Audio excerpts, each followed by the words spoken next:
have a lot of people coming back from the wars and veterans, and I know for them it's especially challenging to talk about their emotions and to talk about how they're feeling. What are your thoughts on that? We are very concerned at SAMHSA about the population of military service members, veterans, and their families. And our administrator has actually made that population a strategic priority for us to begin to become involved with. And in that way, we are positioning ourselves as a helpful resource to both the Department of Defense, to the Department of Veterans Affairs, and to the states regarding some of the rather unique needs that some of the military members and their families are exhibiting. And in particular, because of this conflict and because of the multiple deployments and because of the nature of the conflict and because of the concerns about the dramatic behavioral health issues, dramatic mental health and substance abuse issues that are showing up in returning service members and their families, we really believe that it's time for all of America to pay attention to this population and not forget them. And we really need to not only have the resources and the capability within the Department of Defense and the VA to treat them, but as appropriate. But we know that there are many individuals who do not necessarily go to the VA for their services, or who won't go to the VA for their services.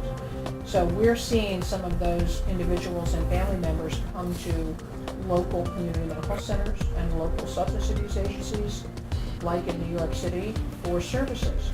And we want to be sure that those individuals who are providing those services understand what the military culture is like, understand the kind of services that might be in demand, that these agencies basically need to understand what does post-traumatic stress disorder look like, what does traumatic brain injury look like, how does that affect the individual, how is the reintegration of that military service member back into civilian life, back into their family inside the United States, what are the stressors for that individual to do that.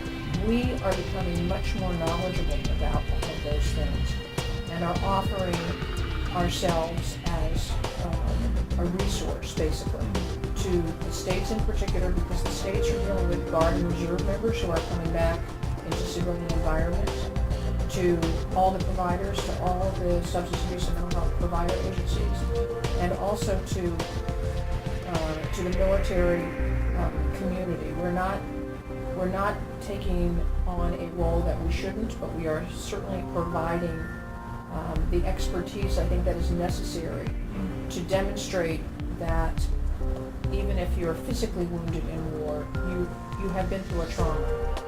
Anyone who has been in this conflict has been traumatized. Now, most people who have been exposed to trauma actually heal from that trauma fairly effectively, and that's a natural human resiliency factor. So no matter what kind of trauma humans experience, they generally can bounce back fairly quickly over time. But in this particular circumstance, when you have military members who have been deployed multiple times, 4 times, 5 times into the war zone, we're seeing a tremendous sensitivity and a tremendously deep set of factors that I don't think we've had to deal with before in other wars. People really rarely went back to Vietnam. Rarely were they deployed multiple times in World War II. And if they were given a stretch of time at home, and they were recycled back.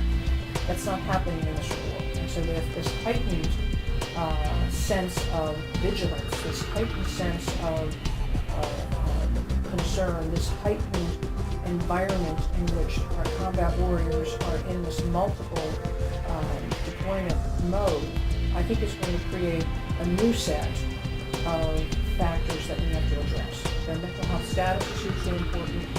When they come back into civilian life, we have to be ready to be able to help them in whatever way we